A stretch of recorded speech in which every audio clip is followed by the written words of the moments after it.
বন্ধুরা, সম্পূর্ণ পর্ব দেখতে চ্যানেলটি সাবস্ক্রাইব করুন। সেনাপতির হুমকি কম্পাসের মাথার ভেতরে বারবার ঘুরতে থাকে। আধ ঘন্টা সময় আছে। হঠাৎ করে কম্পাসের চোখে এক অদ্ভুত দৃঢ়তা দেখা যায়। সে নিজেকে বলল, যা কিছুই হোক আমি একাই সামলাবো। এদিকে বিহান বারবার কম্পাসকে ফোন করছে, কিন্তু কম্পাস ফোন ধরছে না। বিহানের মনে সন্দেহ তৈরি হয়। সে ভাবে কম্পাস কিছু লুকাচ্ছে, আর সেটা ভালো কিছু নয়। বিহান ঠিক করে সে নিজেই খোঁজ নিতে বেরোবে। অন্যদিকে মোনালিসা, সেনাপতি আর মুক্তি বসে আছে একটা অন্ধকার ঘরে। ঘরের মাঝখানে একটা পুরনো টেবিল, তার উপর ছড়ানো কিছু কাগজ আর একটা ল্যাপটপ। মোনালিসা ঠান্ডা গলায় বলে, সব কিছু ঠিকঠাক হলে আজকের রাতটাই হবে কম্পাসের শেষ রাত। সেনাপতি একটু চিন্তিত স্বরে বলে, কিন্তু যদি কিছু ভুল হয়ে যায়? মুক্তি তীক্ষ্ণ চোখে তাকিয়ে বলে, ভুল করার সুযোগ নেই, এবার সব শেষ করতেই হবে। এদিকে কম্পাস নোবেল ফিউচার কলেজের দিকে ছুটে যাচ্ছে। রাস্তা প্রায় ফাঁকা, শুধু দূরে দূরে কয়েকটা স্ট্রিট লাইট জ্বলছে। তার মনে একটাই চিন্তা, ল্যাবটা যদি সত্যিই পুড়ে যায় তাহলে তার এতদিনের সব স্বপ্ন শেষ হয়ে যাবে।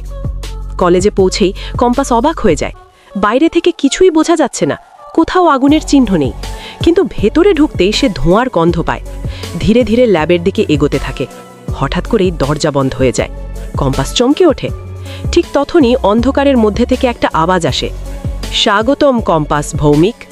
আলো জ্বলে ওঠে, আর সামনে দাঁড়িয়ে থাকে সেনাপতি, মোনালিসা আর আরও কয়েকজন অচেনা লোক। কম্পাস বুঝতে পারে এটা একটা ফাঁদ। কম্পাস ঠান্ডা মাথায় বলে, তোমরা আমাকে এখানে ডেকেছো কেন? মোনালিসা হেসে বলে, কারণ তুমি সবসময় হিরো হতে চাও, আজ তোমার সেই হিরোগিরি শেষ হবে।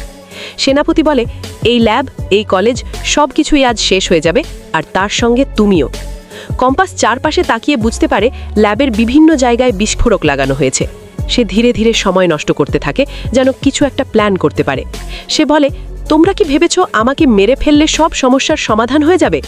মুক্তি সামনে এসে বলে, হ্যাঁ, কারণ তুই আমাদের সবচেয়ে বড় বাধা। ঠিক তখনই বাইরে থেকে সাইরেনের শব্দ শোনা যায়। সবাই চমকে ওঠে। সেনাপতি রেগে বলে, অসম্ভব, কম্পাস কাউকে জানায়নি। কম্পাস হালকা হাসে, আমি না বললেও কেউ একজন বুঝে গেছে। বিহান পুলিশ নিয়ে পৌঁছে গেছে। সে দরজা ভেঙে ভেতরে ঢোকে।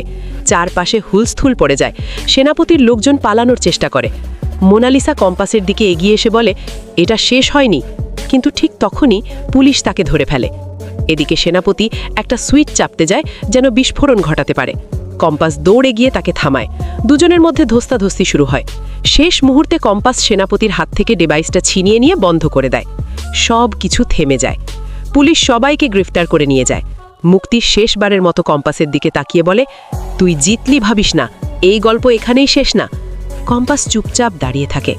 বিহান এসে কম্পাসের কাঁধে হাত রাখে। তুই একা একা এত বড় রিস্ক নিলি কেন? কম্পাস একটু হেসে বলে, কারণ আমি জানতাম তুই ঠিক আসবি। রাতটা ধীরে ধীরে শান্ত হয়ে আসে, কিন্তু সবার মনে একটা প্রশ্ন থেকে যায়, মুক্তি যা বলেছে সেটা কি সত্যি? গল্পটা কি সত্যিই শেষ? পরের দিন সকাল। খবরের কাগজে শিরোনাম, নোবেল ফিউচার কলেজে বড়সড় নাশকতার চেষ্টা ব্যর্থ। কম্পাস জানালার পাশে দাঁড়িয়ে কাগজটা পড়ছে। তার চোখে আবার সেই দৃঢ়তা ফিরে এসেছে। সে মনে মনে বলে, যতদিন আমি আছি কোনো অন্যায় সফল হবে না। কিন্তু দূরে কোথাও অন্ধকারের মধ্যে একটা নতুন ছায়া তৈরি হচ্ছে, যে আবার নতুন করে সব কিছু শুরু করতে চলেছে।